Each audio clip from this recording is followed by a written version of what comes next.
এটা সুবর্ণচর উপজেলার যে সকল প্রশাসনিক কর্মকর্তা রয়েছে তাদেরকে চোখে আঙুল দিয়ে দেখাই দিচ্ছি ধুলায় মরে নাই, ধুলায় এখনো বেঁচে আছে। গতকালকে আমাদের ইউনো অফিসার আমাকে ডেকে বলে সুবর্ণচর উপজেলাতে প্রোগ্রাম করতে দেওয়া হবে না। আমি তার চোখে চোখ থেকে বলেছি, কেন সুবর্ণচর উপজেলাতে আমরা ছাত্রছাত্রী ভাইদেরকে নিয়ে আপনি প্রোগ্রাম করতে দিবেন না? তার মানে ওনাকে কেউ আঙুল দেখিয়েছে।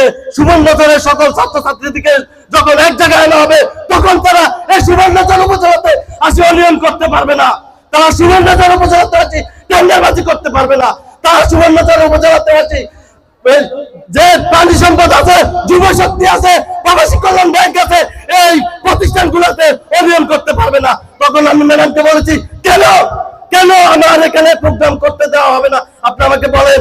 তখন উনি আমাকে বলে সুবর্ণচর উপজেলাতে 22টির উপরে সরকারি প্রতিষ্ঠান রয়েছে, তাদের কার্যক্রমে ব্যাঘাত ঘটবে। আমি বলছি তাতে এক বিন্দু চাল আমি দিব না। সুবর্ণচর উপজেলাতে সরকারি কর্মকর্তারা কখন ডিউটি করে সেটা আমি জানি। ওনারা সকাল 10টা বাজে আসে, 11টা বাজে ওনারা লাঞ্চ বিরতি দিয়ে 4টা বাজে আবার অফিসে আসে, আর এর মাঝখানে কোনো অফিস করার তাদের প্রয়োজন নেই।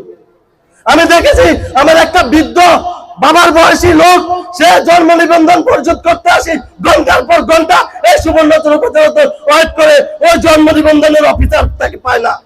আমি দেখেছি টেন্ডারবাজি কিভাবে এখনো হচ্ছে।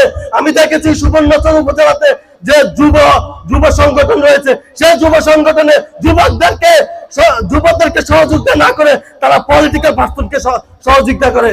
আমি দেখেছি সুবর্ণচর উপজেলা যে পানি সম্পদ মন্ত্রণালয় রয়েছে, এই পানি সম্পদ মন্ত্রণালয়ে কৃষকদেরকে সহযোগিতা না করে, যারা গবাদি পশু পালন করে তাদেরকে সহযোগিতা না করে, আমি দেখেছি কিভাবে পলিটিক্যাল পার্সনকে সহযোগিতা করে। আমি দেখেছি সুবর্ণচর উপজেলাতে যে অ্যাসিলেন্ট রয়েছে, যে ভূমি অফিস রয়েছে, কিভাবে সেখানে দুর্নীতি হয় তার স্বয়ং সাক্ষী আমি নিজে। তার এই প্রতিবাদ স্বরূপ আজকে সুবর্ণচর উপজেলাতে আমার এই ছাত্র জনতার প্রতিবাদ সভা মনে করতে পারেন। এটা নট অনলি শুধুমাত্র 34শে জুলাই কুইজ প্রতিযোগিতার অনুষ্ঠান নয়, এটা সুবর্ণচর উপজেলার যে সকল প্রশাসনিক কর্মকর্তা রয়েছে তাদেরকে চোখে আঙুল দিয়ে দেখাই দিচ্ছি ধুলায় মরে নাই, ধুলায় এখনো বেঁচে আছে।